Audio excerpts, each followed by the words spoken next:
안녕하세요, 학생 여러분. 온라인 원격 수업 시간이 돌아왔습니다. 모두 집중해서 듣고 봐주시면 감사하겠습니다. 오늘은 저번 시간에 이어 복습의 시간을 가지면서 다음 진도도 같이 나가도록 하겠습니다. 그래서 소단원 4 비정질 합금에 대해 복습을 간략하게 하고 다음 진도로 소단원 5 초전도 합금에 대해서 수업을 진행하도록 하겠습니다. 먼저 소단원 4 비정질 합금에 대해 복습하겠습니다. 먼저 학습 목표입니다. 비정질 합금의 의미 및 제조법에 대하여 설명할 수 있다. 두 번째로 비정질 합금의 종류와 성질, 응용에 대하여 설명할 수 있다. 이 두 가지를 가지고 오늘 수업을 하도록 하겠습니다. 먼저 첫 번째 비정질 합금의 개요입니다. 비정질 합금은 금속은 상온에서 원자 배열이 규칙적이고 금속을 가열하여 액체 상태로 만든 후에 10의 5제곱 K초 이상의 고속으로 급냉하면 원자들이 불규칙한 배열을 보이게 됩니다. 그리고 비정질이라는 것은 원자 배열이 불규칙한 상태를 말하며 비정질 구조로 되어 있는 재료는 유리, 비결정 합금, 리퀴드 메탈 등이 있습니다. 비정질 재료는 구성 원자의 배열에 규칙성이 없는 무질서한 구조입니다. 결정리께도 없는 균질한 상태를 말합니다. 그리고 비정질 재료는 결정을 만들기 어려워 합금하기 힘든 금속 사이에서도 폭넓게 합금을 제조할 수 있습니다. 그리고 기계적 특성과 내식성, 그리고 자기 특성이 우수한 신재료입니다. 이러한 특성을 보이는 것은 금속에 열을 가하여 액체 상태로 만든 후에 급냉하면 원자가 규칙적으로 배열되지 못하고 액체 상태로 응고되어 고체 금속으로 변하기 때문입니다. 비정질 합금은 고체, 액체, 기체로부터 생성이 가능합니다. 대부분의 경우 연력학적으로 안정한 평형 상태에서 비평형 상태로 진행함에 따라 생성이 됩니다. 두 번째로 비정질 합금의 제조 방법입니다. 비정질 합금의 제조 방법에는 기체 급냉, 액체 급냉, 금속 이온법 등이 있습니다. 이 표는 우리 교재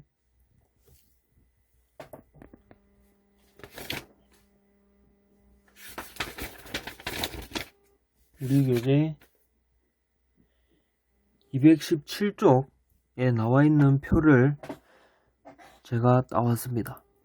보면은 여기에 기체 급냉, 액체 급냉, 금속 이온의 제조 방법이 나와 있습니다.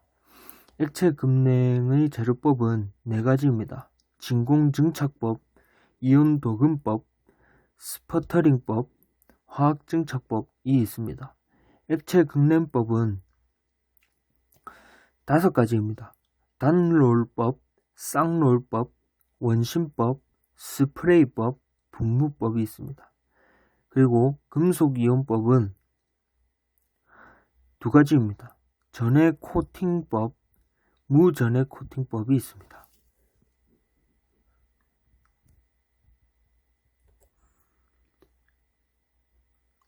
자, 처음으로 기체급냉법입니다. 기체급냉법은 금속을 기체 상태로 바꾼 뒤 급냉으로 비정질 합금을 만드는 방법입니다. 예로는 진공증착법과 스퍼터링법이 대표적입니다. 진공용기 속에서 금속을 가열하여 기체 상태로 만들고 기판 표면에 수증기를 부착해 방막을 만드는 방법입니다. 그리고 스퍼터링법은 아르곤과 같은 불활성 가스를 방전하여 플라즈마로 만들고 합금에 충돌시켜 튀어나온 원자를 기판 위에 부착하여 방막을 만드는 방법입니다. 히토르 금속을 포함한 비정질 시료의 제조에 많이 적용됩니다. 그리고 두 번째로 액체 급냉법입니다. 액체 급냉법은 비정질 금속을 크게 주목하게 된 요인으로 용탕에 의한 급냉법 때문입니다. 용탕 상태의 합금을 급냉 응고시켜 비정질 합금을 만드는 방법입니다. 건법, 피스톤 앤빌법, 원심 급냉법 등이 사용되었으나 최근에는 단롤법, 쌍롤법이 이용됩니다. 그리고 비정질 합금의 종류와 성질에 대해서 알아보겠습니다. 비정질 합금의 조성은 Tm-X로 표시를 하고, Tm은 천이금속이나 기금속 원소를 나타내고 X는 유리질 비금속 원소를 나타냅니다. X는 원자 15에서 30%가 함유된 공정점 부근의 조성을 가집니다. 비정질 합금은 인성이 우수하고 고강도, 고내식성, 고전기 저항성, 고투자율성, 초전도성을 특징으로 합니다. 크로뮴과 인을 함유한 스테인리스계 비정질 재료는 기존의 재료보다 내식성이 우수합니다. 그리고 비정질 합금은 결정금속 특유의 결정립계, 전이, 편석 등과 같은 결정의 결함이 없기 때문에 표면 전체가 균일하고 우수한 내식성을 가집니다. 주목할 점은 자기적 특성이 있어 자성 재료로서 실용화 개발이 진행되고 있다는 것입니다. 일반 금속 재료보다 특히 경도와 강도가 높습니다. 예로는 철합금 3922MPa, 코발트 합금 2942MPa, 니켈 합금 2648MPa의 인장 강도를 나타냅니다. 피로 강도와 탄성률의 비는 0.025에서 0.03 정도이고 경도와 인장 강도의 비는 2.5에서 3.0 정도, 경도는 300에서 1000 HV 정도입니다. 다음으로 비정질 합금의 응용을 알아보겠습니다. 비정질 합금은 변압기용 철심 재료, 오디오 및 비디오 테이프용 고투자율 재료, 광자기 메모리용 자성 방막 재료 등에 응용되고 있고, 비정질 합금의 응용 범위는 앞으로 꾸준히 늘어날 것으로 전망됩니다. 그리고 열적 안정성에 대한 신뢰성은 근본적으로 해결해야 할 문제이기 때문에 설계 단계에서 사용 환경을 충분히 고려해야 됩니다. 대응 방안을 검토하는 노력이 필요하고, 급냉법으로 제조되는 비정질 재료는 단가가 높고 가공하기가 어려워 특정 분야에 대한 용도 개발에 필요한 실정입니다. 다음으로 소단원 5 초전도 합금에 대해 수업을 진행하겠습니다. 학습 목표로는 첫 번째, 초전도 재료의 개요에 대해서 설명할 수 있다. 두 번째, 초전도 재료의 종류와 응용 분야에 대해서 설명할 수 있다. 이 두 가지의 학습 목표를 오늘 수업해 보도록 하겠습니다. 먼저 초전도 재료의 개요입니다. 초전도 현상은 전기가 매우 잘 통하는 상태를 말하고, 이 현상은 1911년 네덜란드 과학자 카멜링 오네스에 의해 발견됩니다. 헬륨이 액체로 변하는 마이너스 269도C의 극저온에서 금속 수은의 저항이 완전히 사라짐을 발견했습니다. 그리고 헬륨 대신 질소를 이용하여 초전도 현상이 일어나는 조건 온도를 점차 올리며 고온 초전도 현상을 발견해 열중하게 됩니다. 현재에는 세라믹 화합물로 영하 139도씨에서도 초전도 현상이 일으킬 정도로 발달했습니다. 전류가 흐를 때 구리와 같은 금속선은 전기 저항 때문에 전력이 소모됩니다. 그리고 초전도성은 어떤 종류의 금속은 전기 저항이 특정 온도에서 0으로 나타나면서 전기 전도율이 무한대가 되는 현상을 보이는 것을 초전도성이라고 합니다. 초전도 금속은 헬륨과 같은 극저온 분위기의 인계 온도 Tc에서 전기 저항이 0이 되는 금속을 말합니다.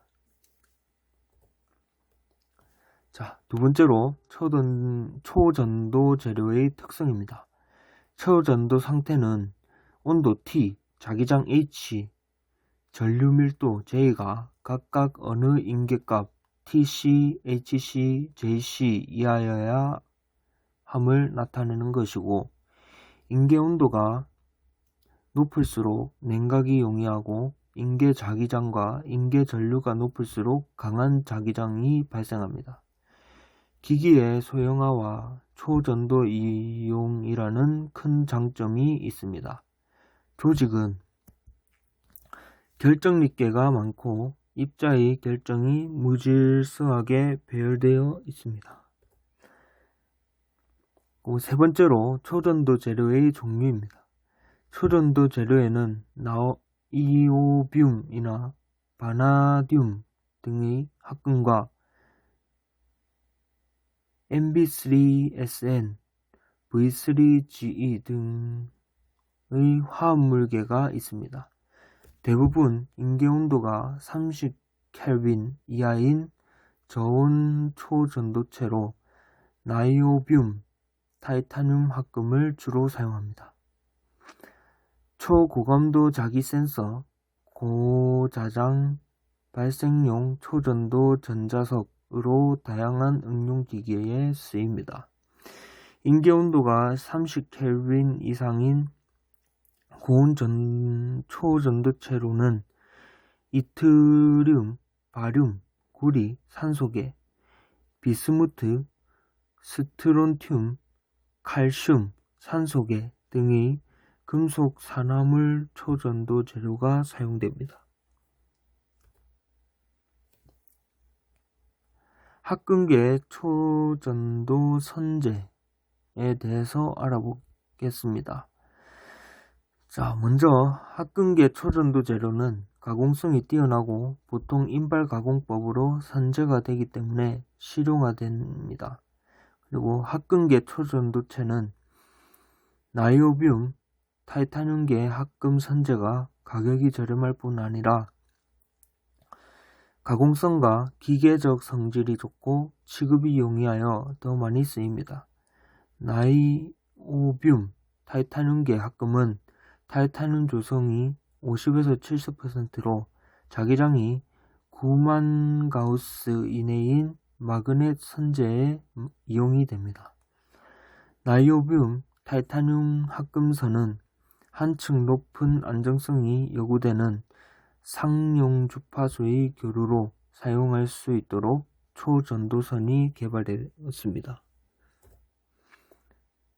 그리고 합금계 초전도 선제, 그 밖에 나이오뷴, 타이타늄, 쉼 둘레에 구리, 니켈 합금층이 삽입된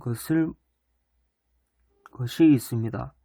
나이오뷴, 타이타늄 합금 선제에 탄탈럼을 첨가한 나이오뷴, 타이타늄, 탄탈럼의 두 가지 원소 합금이 개발되어 강자성, 초전도 마그넷용 재료로 쓰입니다. 두 번째로 화합물계 초전도 선제입니다.